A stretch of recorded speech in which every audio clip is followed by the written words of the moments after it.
Assalamualaikum warahmatullahi wabarakatuh.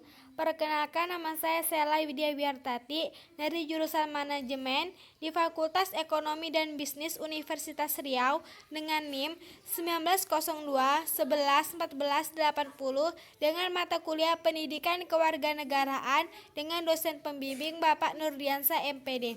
Baiklah, pada video kesempatan kali ini saya akan menjelaskan tentang otonomi daerah. Pengertian otonomi daerah. Otonomi daerah adalah hak wewenang dan kewajiban daerah otonom untuk mengatur dan mengurus urusan sendiri, urusan pemerintah, dan kepentingan masyarakat setempat sesuai dengan peraturan perundang-undangan. Menurut Undang-Undang Nomor 33 Tahun 2004 menyebutkan dalam rangka penyelenggaraan pemerintah daerah sesuai amanat Undang-Undang Dasar 1945. Pemerintah daerah mengatur dan mengurus pemerintah menurut asas otonomi dan tugas pembantuan. Sejarah otonomi daerah. Pelaksanaan otonomi daerah telah berjalan 23 tahun, hingga kini terdapat 542 daerah otonomi daerah baru yang terdiri dari 34 provinsi, 415 kabupaten, dan 93 kota. Secara umum, otonomi daerah berjalan dengan baik, muncul inovasi-inovasi baru dalam penyelenggaraan pemerintah daerah. Namun, tentu saja masih banyak kekurangan yang harus diperbaiki, kendati berusia 2 dasawarsa, sejarah otonomi daerah dapat dijejaki sejarah zaman kolonial Belanda. Pada tahun 1903, pemerintah kerajaan Belanda menetapkan desentrality wet pada tahun 1903 atau Undang-Undang Desentralisasi 1903. Undang-undang ini diajukan oleh Menteri Koloni AWF Idem-Broek. Pada tahun 1922, Undang-Undang Desentralisasi 1903 diamandemen dan melahirkan Undang-Undang Pembaruan Pemerintah 1922. Amandemen ini untuk merintis jalan bagi Bumi Putra agar memperoleh tempat yang lebih besar dan dalam pemerintah. Tahun 1942 sampai 1945, desentralisasi yang diupayakan setengah abad pupus ketika Belanda menyerah kepada Jepang.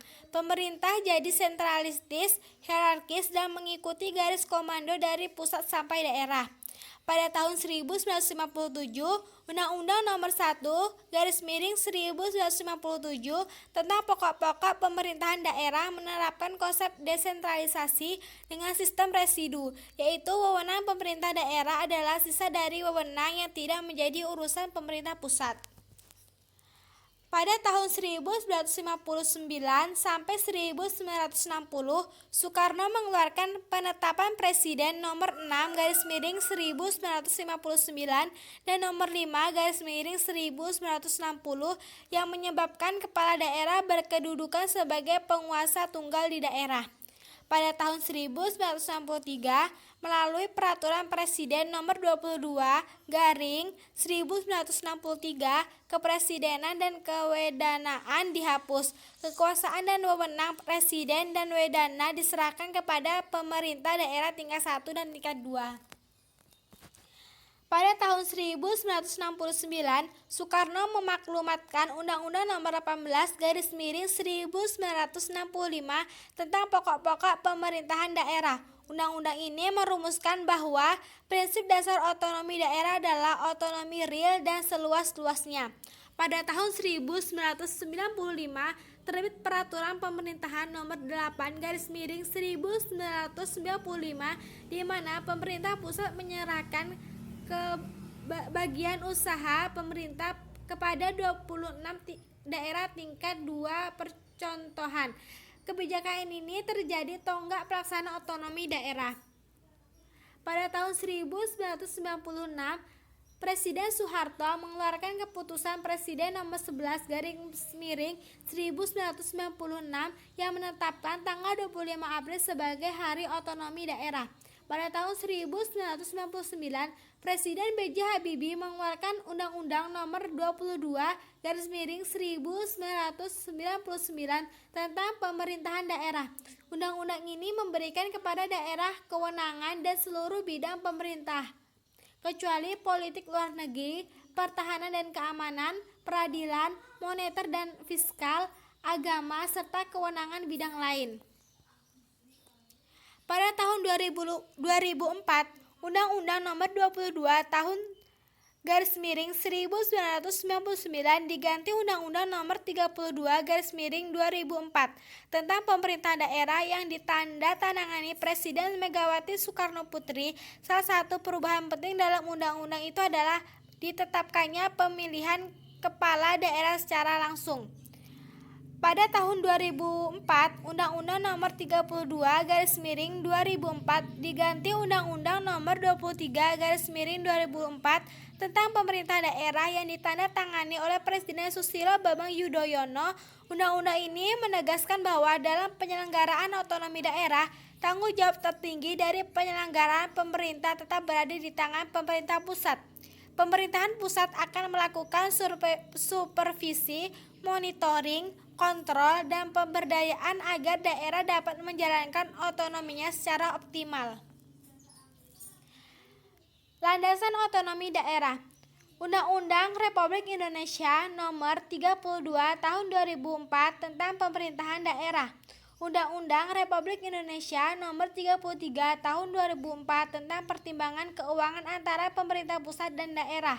Undang-Undang Dasar 1945 Pasal 18 tentang pemerintahan daerah.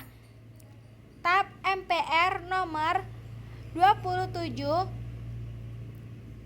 Nomor 17 MPR/1998 tentang penyelenggaraan otonomi daerah. TAP Nomor 17 MPR 2002 tentang rekomendasi kebijakan dalam pelaksanaan. Implementasi otonomi daerah. Penyelenggaraan otonomi daerah di Indonesia sangat terkait dengan pola pembagian kewenangan pemerintahan pusat dan pemerintahan daerah. Daerah-daerah otonom dilakukan guna menyelenggarakan tahanan negara kesatuan Republik Indonesia. Dasar negara kesatuan ini sangat penting dan tidak bisa ditawar-tawar lagi dalam menempatkan dan mendudukkan otonomi yang seluas-luasnya.